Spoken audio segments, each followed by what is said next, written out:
Hello everyone, nagbabalik po ang iyong Lola sa pagbablog. It's been so long, wala po nang huli po ako mag-vlog. June po nung huli po ako mag-vlog.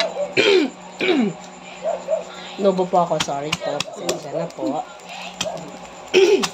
Ngayon po, nandito naman po ako sa Pilipinas. At back to normal po ang buhay dito.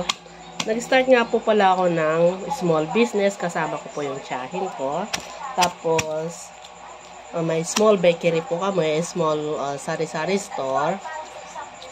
Nagdidikdik nga po pala ako ng breadcrumbs. Yan. Andito po kami sa pintuan. Yan. Oh, merong mga pala sa sa labas. Say hello! Yung mga bata dito sa Actually, yung pong small business namin, hindi po dun sa lugar namin, kundi dito po sa lugar po ng tiyahin ko kung saan. Tatay ko, dito po sa barangay ng tatay ko, dito po sa San Vicente.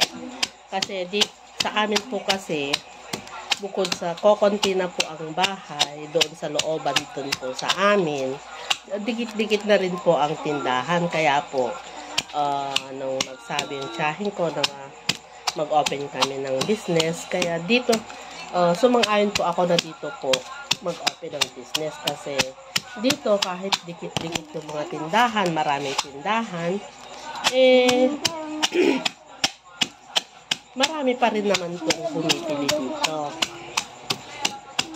Sensya na po at maingay dahil nagdidikdik pa ako ng breadcrumbs.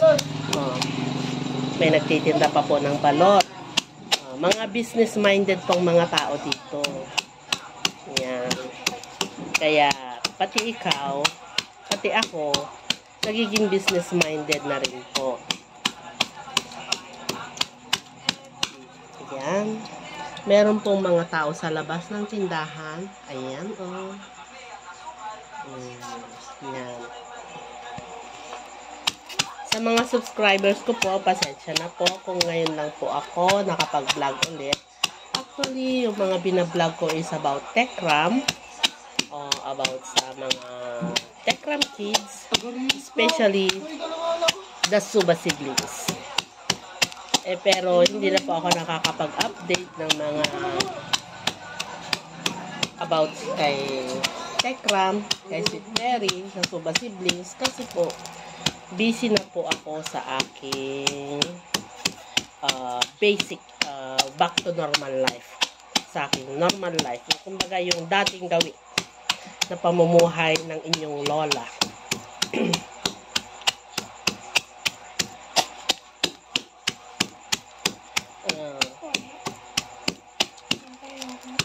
Yan, nagdidikdik po ako. Ipapakita ko po sa inyo kung ano yung dinidikdik ko.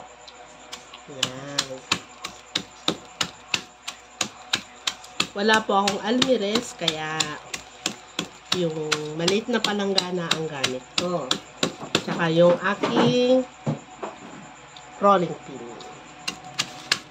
Gumagawa nga po pala ako ng tinapay tuwing umaga. Ginagawa ko po hindi naman po karamihan. Sapat na hanggang maghapon yung ginagawa kong tinapay. Kasi hindi pa naman po alam ng karamihan na may bakery po dito. Kaya, kasi wala pa po akong tarpaulin. Nagpaplano po ako magpagawa ng tarpaulin. Actually, nakapag-layout na po ako ng tarpaulin. Kaya lang, hindi pa po ako nakapagpa-print. Naunahan pa po ako ng kaklase ko na walang kaplano-plano magpagawa ng tarpaulin. Ayun, nakapagpagawa na siya ng tarpaulin. Sumalangit naman kanyang kaluluwa.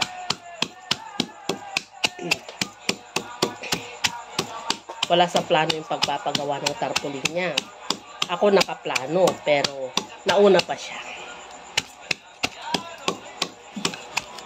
Yan.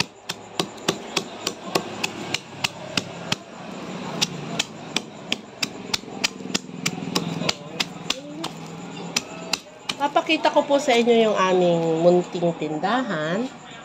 Ayan po ang aming mga tinda.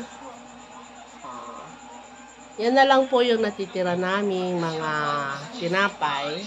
Yan po. Yan. Banana bread po yan. Actually, ang banana bread po is, they call it banana slice. Pero ako po, para siyang cupcake kasi, wala pa akong, ano ba yun? Baking pan para sa banana slice. Kaya, parang cupcake po. Ayan po ang aming mga paninda. Bake naman. Yan. Ang aming small business. Yan. Bakit magulo ba kami? Oh. Pabayaan mo sila. Ayan. Meron pa akong mga audience sa labas. Pinapakinggan po nila yung mga sinasabi ko kasi naririnig ko sinasabi, sanay na siya. Hindi pa ako sanay mag-vlog. Ayan. Ayan sila, oh. 2, 3 yan. Pang-4 yun nandun, yung isa. Kamag-anak ko po yun. Yung isa doon. Sige na po, hanggang dito na lang po ang inyong lola. Sana po parati po kayong manood pa rin po ng aking mga vlog. See you po sa aking next vlog. Salamat po. Bye-bye. I love you all. God bless. And spread love, not hate. Bye-bye. Bye-bye.